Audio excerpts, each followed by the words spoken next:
হে জগতবাসী, আশা করছি সকলেই ভালো আছেন। তো আজকের কিছু আলোচনা নিয়ে আসলাম আমি শামীম আলী চিশতি।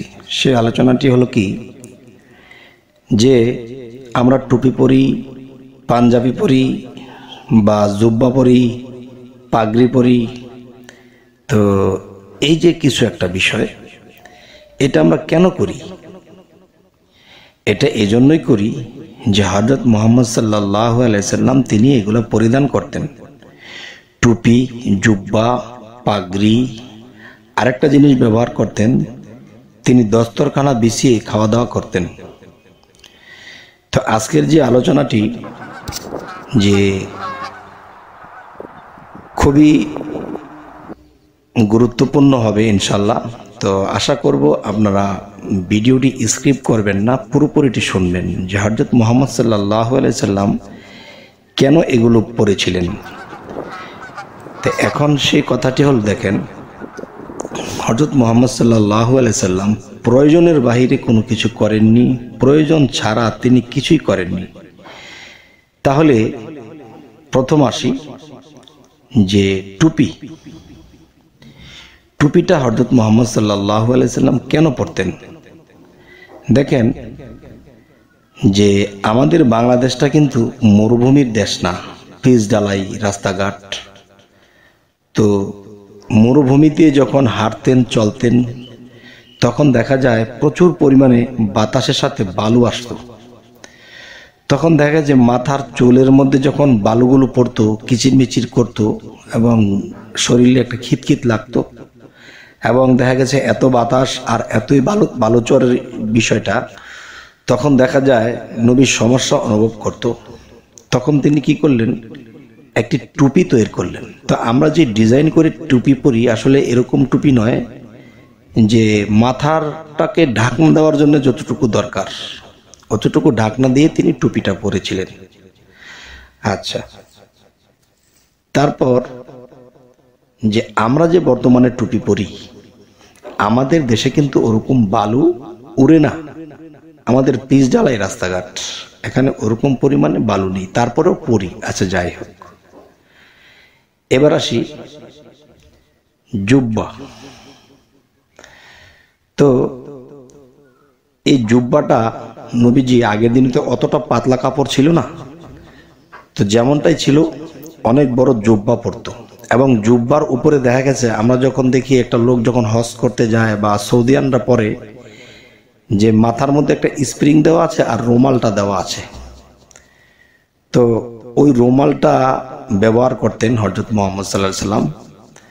তো ওই রুমালটা যখন ব্যবহার করতেন, কেন করতেন, যে টুপির মধ্যে বালুটা পড়তো আর রুমালের উপর দিয়ে সেই বালুটা গড়াইয়ে তখন শরীরে পড়তো। তখন শরীরের মধ্যে যখন বালু পড়ে তখন খিতখিত লাগে।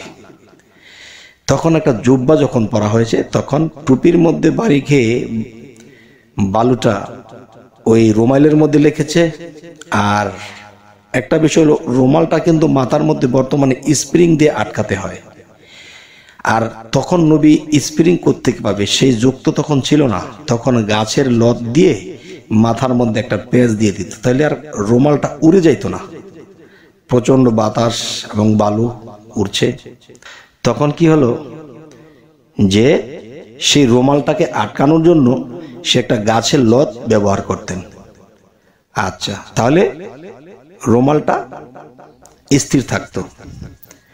টুপির মধ্যে যখন পড়তো বালুটা রুমালে যাইতো, আর রুমালে যে বালুটা গড়াইয়া পড়তো তখন সেটা নবীর জুব্বা যে পড়েছে এই জুব্বার মধ্যে লেগে বালুটা বাহিরে চলে যাইতো। তখন দেখা যায় এই প্রয়োজনে তিনি এগুলো ব্যবহার করেছেন।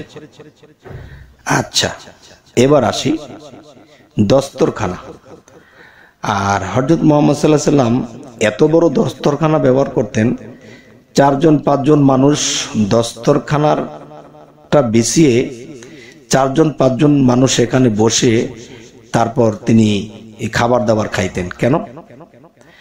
যে দেখেন যে মরুভূমি, অর্থ বালুচর আর বালুচর, এই বালুচর তখন দেখা গেছে যে খাবারে বালু লাগতে পারে, বা একটা কিছু ধরতে গেলে এটার মধ্যে বালু লেগে আসতে পারে, তখন এটার মধ্যে একটা দস্তরখানা হিসাবে অনেক বড় করে বিছিয়ে তখন এটার মধ্যে খাওয়া দাওয়া করতো। আচ্ছা, তাহলে দেখা গেছে আমরা খাটে কিংবা ফ্লোরে কিংবা আমরা যখন বসি, নবী এটা ব্যবহার করতো, এটা আমরা ব্যবহার করি। এটা কি করতেছি, যে দস্তরখানাটা বিছিয়ে এটার মধ্যে খাইতেছি। কেন, আমার এটার নিচে পাটি আছে, সেই পাটিটাই তো আমার কাছে দস্তরখানা। তবে এটার উপরে আবার আরেকটা দস্তরখানা দিই কেন, এখানে তো বালু নেই। আচ্ছা, যাই হোক, এবার আসি যে হযরত মুহাম্মদ সাল্লাল্লাহু আলাইহি সাল্লাম তিনি যখন উষার আকাশ মানে খুব সকালে যখন তিনি হাঁটতে বের হতেন, তখন দেখা যায় যে যদি পায়জামা পরতেন তাহলে পায়জামাটাকে টেকনির উপরে তুলতেন। টেকনির উপরে তুলতেন কেন, দেখা গেছে থোকা থোকা ঘাস থাকে বা বালু, এই বালু ছিটকে ছিটকে পায়ের উপরে উঠে যেত বা কাপড়টা নষ্ট হয়ে যেত, আবার একটু একটু ভিজে যাইত। তখন দেখা যায় যে ঘাসের মধ্যে যে উষাগুলো পড়েছে, এতে কিন্তু দেখা যায় যে পায়ের টেকনিটা তো বালুতে ভরে যায়, তার মধ্যে একটু হালকা পানি পানি, এরপরে দেখা যায় যে কাপড়টা নষ্ট হয়ে যায়। তিনি কাচিয়ে একটু উপরে তুলে নিতেন।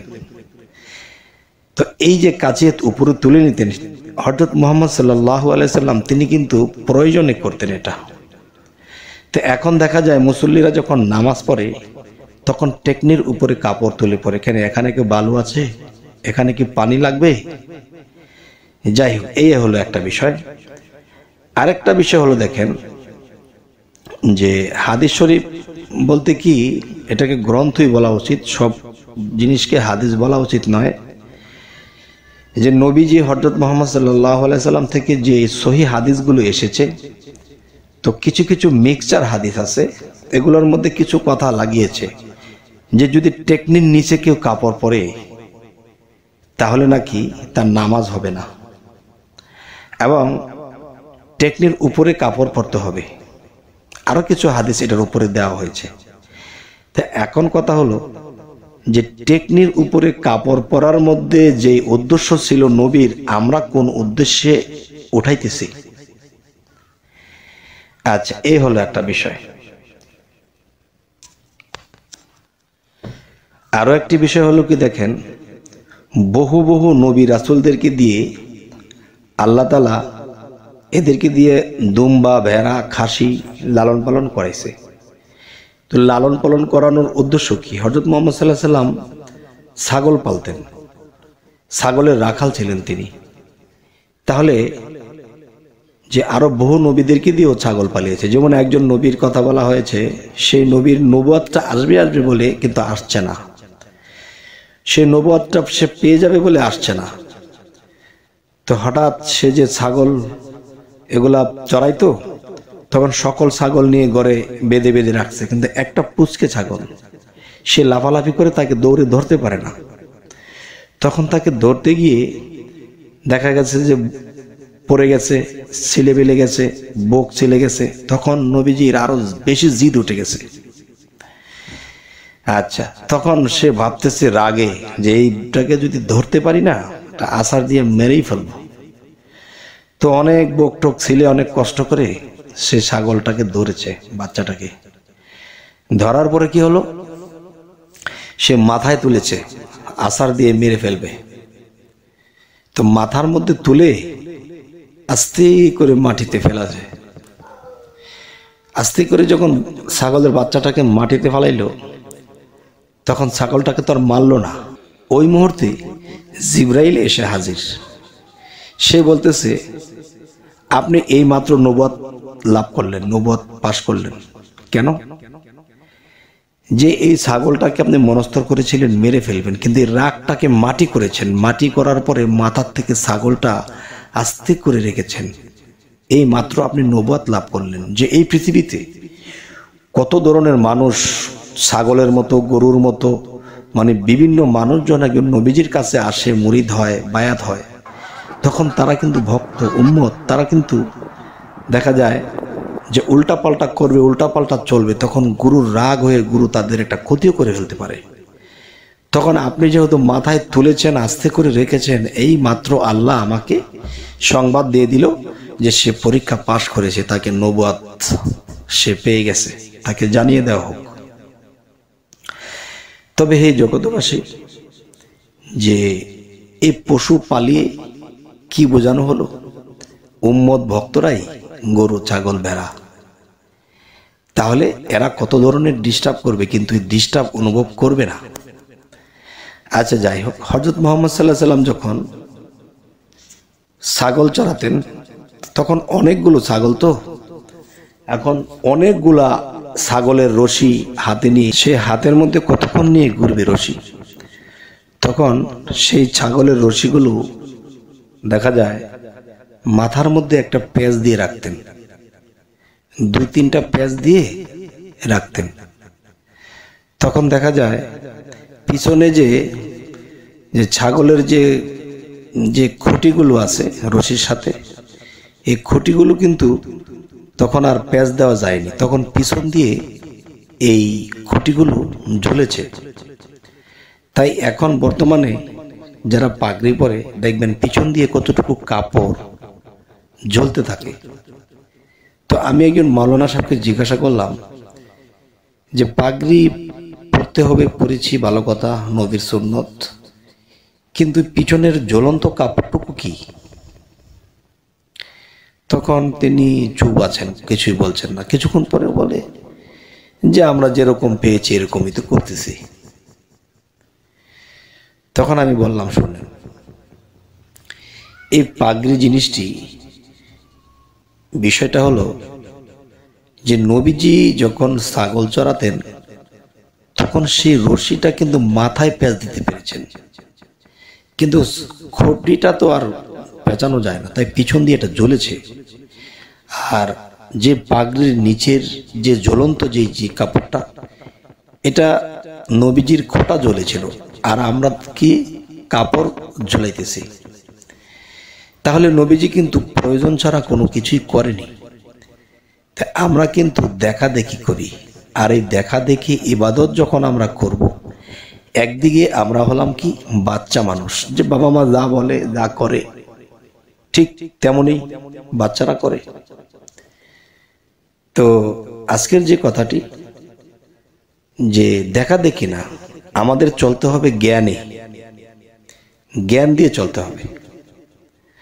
আচ্ছা, আরেকটা বিষয় হলো যে আমরা যে কোনো কাপড় পরি, আমাদের লজ্জাস্থান ঢাকতে হবে, আমাদের শরীরটাকে ঢাকতে হবে। এ হলো মূল বিষয়, যে গোপন অঙ্গকে হেফাজত করার জন্য আমাদের কাপড় পরতে হয়। আর গোপন অঙ্গ হেফাজত করা, ঢেকে রাখা ফরজ। তাই আমরা যে কোনোভাবে, যে কোনো কাপড় দ্বারা আমরা ঢেকে রাখতে পারি। কিন্তু নবী যেভাবে যেভাবে যা কিছু করেছে তা কিন্তু আমরা করতেছি, তিনি প্রয়োজনে করেছিলেন, আমরা কিন্তু প্রয়োজন ছাড়া দেখা দেখি করি। তো এখন যে বিষয়টি হলো যে দেখা দেখি যদি বাচ্চারা করে থাকে আর আমরাও যদি দেখা দেখি করে থাকি, তাহলে আমরা বাচ্চাই। আচ্ছা, আরেকটা বিষয় হলো, দেখেন, নবীজি যা করেছে আমরা তা করতে পারবো না, আমাদেরকে যা বলা হয়েছে আমাদের তা করতে হবে। যেমন নবীজি কি করেছেন, তিনি সপ্তম আসমান ভেদ করে আল্লাহর সাথে মেরাজ করে এসেছেন। এই সপ্তম আসমান ভেদ করে যাওয়া আমার মতো মানুষের বা আপনার মতো মানুষের সম্ভব নয়। আচ্ছা, তাহলে তো নবী করেছে, তো আমরা করি না কেন? আরেকটি বিষয় হলো যে নবীজি উহুদের ময়দানে গিয়ে তার একটা দন্ত শহীদ হয়েছে, তার তো তিনি তো এটা করেছে, তাহলে ওনার মুখে তার দাঁত পড়ে গিয়েছিল, আপনার আর আমার দাঁত কি ফেলে দিয়েছি? ফালাইনি। তার নবীও তো এটা করেছিলেন। আচ্ছা, নবীজি 14টি বিবাহ করতে হয়েছে, যে কোনো পরিস্থিতিতে হোক। আমরা কি 14টা বিবাহ করেছি? আচ্ছা, নবীজি হযরত মুহাম্মদ সাল্লাল্লাহু আলাইহি সাল্লাম কিন্তু তিনি হেরা পর্বতের গুহায় 14 থেকে 14.5 বছর তিনি হেরা পর্বতের গুহায় সাধনের দেশে ছিলেন। তিনি আল্লাহর হুকুমে সেখানে ধ্যান সাধনা করেছেন। এটা কি আমরা করি? তাহলে নবীর যে সুন্নতগুলো শরীরের মধ্যে পরিধান করেছে, সুন্নত শব্দের অর্থ সুন্দর, সেটা সুন্দর হলেও পড়তে হতো, সুন্দর না হলেও পড়তে হতো। কেননা এখানে বালুচর, বালু আর বালু, একটা অসুবিধা অনুভব হয়, তখনই কিন্তু এটা পড়তে হয়েছে। তো আমরা কেন করতেছি, কেন পড়তেছি? তাহলে বোঝা গেল কি, আমরা এখনো বাচ্চা রয়ে গেলাম, সাবালক আর কবে হব? হে জগতবাসী, আমি অল্প কথা বলি এখন রেখে দেব যে সুন্নত বলতে হলো কি জানেন? সুন্নত হলো নবীর সুন্দর চরিত্রটাকেই সুন্দর সুন্নত বলা হয়েছে। তো এখন আমরা কাপড় চোপড় দিয়ে সুন্নত বানিয়েছি, কিন্তু চরিত্রের মধ্যে কোনো সুন্নত নেই বা সৌন্দর্য নেই। আমরা যেভাবে সেভাবে খাইতেছি, যেভাবে সেভাবে চলতেছি, লোভ করতেছি, মানুষের ক্ষতি করতেছি, এই খবর না বলে তারা একটা খবর বলে কি, যে দাড়ি রাখা, কাপড় পরা, টুপি পরা সুন্নত। আসলে এগুলো সুন্নত কি করে? এগুলো নবীর প্রয়োজনে করেছিল। আর চরিত্র, মৃত্যু, জন্ম হইতে মৃত্যু পর্যন্ত আমাদের চরিত্র যদি ঠিক থাকে, সেই সুন্নত যদি ঠিক থাকে, তাহলে আমাদের জীবন ধন্য। তাহলে এখানে কথা না বলে কাপড় চোপড় দিয়ে সুন্নত মিলানো হয়েছে। আসলে বাবা কি বলবো, এখন বাদ বাকি আপনারাই বলবেন। তবে সকলেই ভালো থাকবেন এবং আমাদের চ্যানেলটি ভালো লাগলে অবশ্যই সাবস্ক্রাইব করে নেবেন।